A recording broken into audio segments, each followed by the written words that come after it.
মৰিয়নিৰ গিবন অভয়াৰণ্যত তেল খননৰ বিৰুদ্ধে কৃষক মুক্তিৰ প্ৰতিবাদ। মৰিয়নিৰ গিবন অভয়াৰণ্যত ব্যক্তিগত তৈল প্ৰতিষ্ঠান বেদান্ত কোম্পানী চৰকাৰে তেল খননৰ অনুমতি প্ৰদান কৰা কাৰ্যৰ বিৰুদ্ধে কৃষক মুক্তিয়ে আজি অভয়াৰণ্যখনৰ সন্মুখত প্ৰতিবাদ সাব্যস্ত কৰে। কৃষক মুক্তিৰ শতাধিক সদস্যই গিবন অভয়াৰণ্যৰ সন্মুখত ধুদৰ আলিত হাতে হাতে প্লেকাৰ্ড লৈ মানৱ শৃংখল গঢ়ি প্ৰতিবাদ সাব্যস্ত কৰে। আনহাতে বিধায়ক ৰূপজ্যোতি কুৰ্মীয়ে বনাঞ্চলৰ ভূমি বেদখল কৰা বুলিও গুৰুত্ব অভিযোগ উত্থাপন কৰিছে কৃষক মুক্তি সংগ্ৰাম সমিতিয়ে।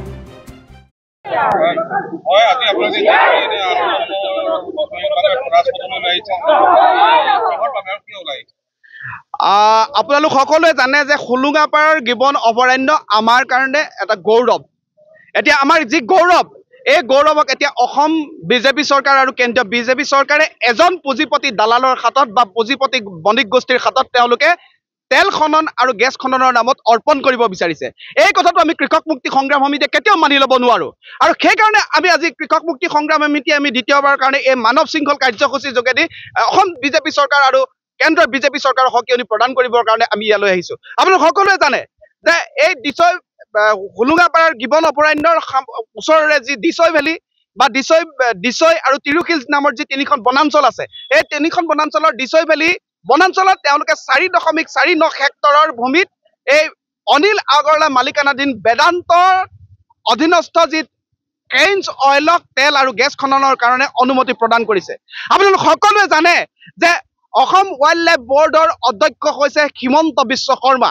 যি হিমন্ত বিশ্ব শৰ্মাই কেৱল জীৱনত কেতিয়াও সদায় মানুহে নিজৰ সকলো সম্পত্তি বিক্ৰী কৰাৰ ধান্দাতে থাকে, কেৱল নিজৰ ব্যক্তিগত মুনাফাৰ বাবে।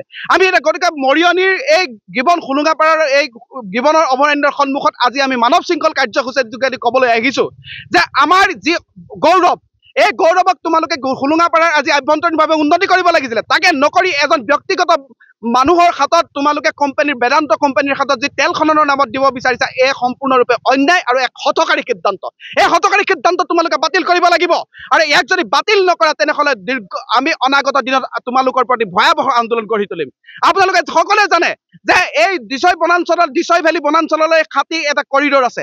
এই গিবনৰ পৰা ওলাই যোৱা হাতীবিলাকৰ এটা তাতে বিচৰণ ভূমি আৰু তাতে তেওঁলোকে খাদ্যৰ বাবে যায়, সদায় অহা যোৱা কৰা এটা পথ।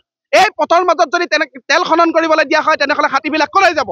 এই হাতীবিলাক পুনৰ জনাঞ্চললৈ যাব। জনাঞ্চললৈ যোৱাৰ পিছত কি হ'ব? মানুহ আৰু হাতীৰ মাজত পুনৰ সংঘাত হ'ব, মানুহৰ কৃষিভূমি নষ্ট কৰিব, মানুহৰ ঘৰ বাৰী ভাঙি সকলোকে তছনছ কৰি তুলিব। আমাৰ তাতকৈ আটাইতকৈ ডাঙৰ কথা হ'ল দক্ষিণ এছিয়াৰ ভিতৰত বন মানুহ প্ৰজাতিৰ হলৌ কাৰণে বিখ্যাত এই হৈছে গিবন। আৰু এই গিবনক এতিয়া সেই প্ৰজাতিৰ হলৌবিলাকৰ প্ৰতি ভাবুকি আহিব। ইয়াত বিভিন্ন প্ৰজাতিৰ আপোনাৰ সাপ আছে, বিভিন্ন প্ৰজাতিৰ পখিলা আছে, চৰাই আছে, বাঘ আছে। এই গোটেই জৈৱ ফুলৰ প্ৰতি ভাবুকি আহিব। এই মূল কথাবিলাক বুজি নোপোৱাকে, কোনো দূৰদৰ্শী চিন্তা নকৰাকৈ কেৱল উন্নয়ন আৰু বিকাশৰ নামত এই যি দালালি আৰম্ভ কৰিছে হিমন্ত বিশ্ব শৰ্মাই হওক, আমাৰ ইয়াৰ বিধায়কজনেই হওক, মানুহক যেনেকে ধৰণে নহওক কিবা প্ৰকাৰে তেওঁলোকে ৰাজনীতি কৰি কথাটো বেলেগ ধৰণে বুজাব বিচাৰিছে ব্যক্তিগত পুঁজিপতিৰ স্বাৰ্থত। তেওঁলোকে আমাক ক'ব বিচাৰে যে তোমালোকে ৰাজনীতি কৰিছে। হয়, আমি ৰাজনীতি কৰিছো। আমি সেই ৰাজনীতি কৰিছো গিবন ৰক্ষাৰ স্বাৰ্থত। আৰু মূল কথাবিলাক বুজি পেলাইহে আমি এয়া ৰাজনীতি কৰিবলৈ আহিছো। এই মূল কথাবিলাক আমি তুলি ধৰিবৰ কাৰণে আহিছো।